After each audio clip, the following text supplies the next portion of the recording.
Soy Olvido Irrazábal, soy química, graduada por la UNED, estoy finalizando mi doctorado en el sincrotrón europeo.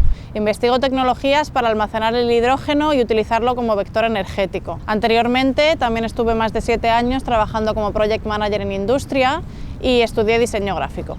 Como mujer y científica, soy muy consciente de que la ciencia ha estado históricamente sesgada en contra de las mujeres. Desde un Darwin, que definió a la mujer como especie intelectualmente inferior, porque, claro, tenía menos logros, tenía menos posibilidades. Una investigación donde las mujeres no están representadas siempre va a estar sesgada.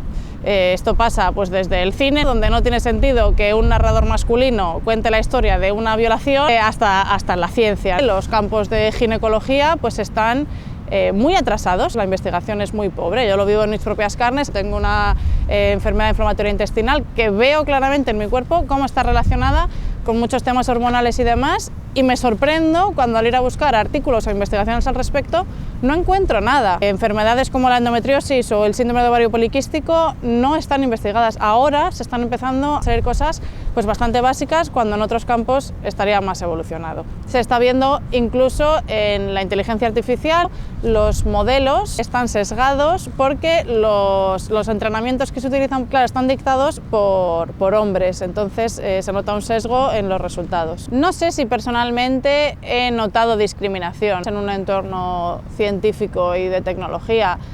Más que eso noto un poco como el legado, ¿no? que nos queda a las mujeres. Claro, al estar poco representadas sentimos como que todo el rato tenemos que estar demostrando que valemos, ¿no? De hecho, hay estudios que demuestran que las mujeres tenemos un síndrome del impostor mucho más acusado que los hombres.